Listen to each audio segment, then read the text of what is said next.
Hello மக்களே, பாமக தலைமை நிர்வாக குழுவை ராமதாஸ் ஐயா அவர்கள் கலைத்துள்ளார். மிகப்பெரிய அளவிலான மாற்றம் பாமகவில் நடக்கப் போகிறதா?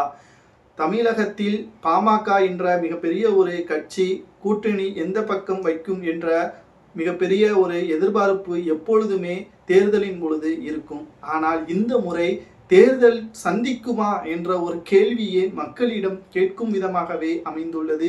பாமகவின் தொண்டர்கள் குழப்பத்தில் இருக்கிறார்கள். ராமதாஸ் ஐயா அவர்களுக்கு பின்னால் நிற்கவா அல்லது அன்புமணிக்கு பின்னால் நிற்கவா என்ற ஒரு குழப்பமும் தொண்டர்களுக்கிடையே ஏற்பட்டுள்ளது. திடீரென்று பாமக தலைமை நிர்வாக குழுவை கலைத்துள்ளார். இதற்கான தகவலையும் என்ன காரணம் என்பதையும் நாம் இந்த வீடியோவில் முழுமையாக பார்க்க போகிறோம். அதாவது தந்தை மகனுக்கு இருக்கக்கூடிய மோதல் உச்சத்தை எட்டியுள்ளது. குறிப்பாக இது நிர்வாகிகளுக்கும் தொண்டர்களுக்கும் இன்னும் 9 மாதங்களை சட்டசபை தேர்தல் நடைபெற உள்ள நிலையில் இப்பேற்பட்ட பிரச்சனை பாமகவில் தேவையா என்ற ஒரு கேள்வியும் சமூக வலைதளங்களில் வைரலாகவே பரவி வருகிறது.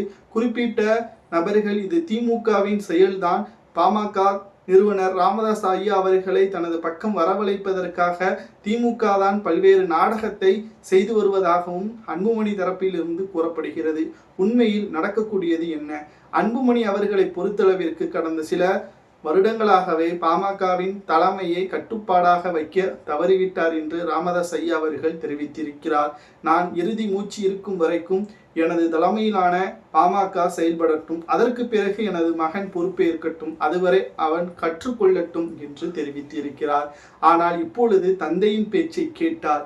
தமக்கு தலைமை பொறுப்பேற்கக்கூடிய தகுதி இல்லை, அவரது மறைவிற்கு பிறகும் கூட தன்னை தலைவராக நிர்வாகிகள் ஏற்றுக்கொள்ள மாட்டார்கள் என்பதற்கேற்ப அவரது மனதில் இருப்பதன் காரணமாகத்தான் தந்தையின் பேச்சை மீறி கூட தான் தலைவர் என்று மிக முக்கியமான ஆவணங்களையும் டெல்லிக்கு எடுத்து சென்றுள்ளார். இன்று பாமக நிர்வாக குழுவை கலைத்ததற்கு காரணம் அவரது உடல்நிலை பாதிப்பில் இருப்பதாகவும் இதன் காரணமாகத்தான் பாமக நிர்வாக குழுவை கலைத்ததாக பாமகவின் ஒட்டுமொத்தமாக தற்பொழுது ஜி.கே. மணி அவர்கள் கூறியுள்ளார். இவர் கௌரவ தலைவராகவும் செயல்பட்டு வருகிறார். தற்பொழுது பாஜக அதிமுக கூட்டணியில் அதிமுகவுடன் இணக்கமாக செயல்பட வேண்டும் என்று அன்புமணி அவர்கள் கூற, இல்ல வேண்டாம் என்று ராமதாஸ் ஐயா அவர்கள் கூற, இப்பொழுது இருக்கக்கூடிய பிரச்சனை உங்களுக்கே தெரிந்திருக்கும் எதனால் என்று. இவர்களுக்கிடையே இருக்கக்கூடிய பிரச்சனையின் காரணமாக தொண்டர்கள் யாருக்கு பின்னால் செல்ல என்ற குழப்பமும் நீடித்துள்ளது. இதை பற்றி பாமகவின் எம்எல்ஏ 2 நபர்கள் கூறும் பொழுது இந்த பிரச்சனையால் எனக்கு மன நிம்மதியே இல்லை என்று அவர்களை கூறக்கூடிய நிலைமைகளையும் நம்மால் பார்க்க முடிகிறது. ஒட்டுமொத்தமாக ராமதாஸ் ஐயா அவர்கள் இந்த நிர்வாக குழுவை கலைத்தது சரியா?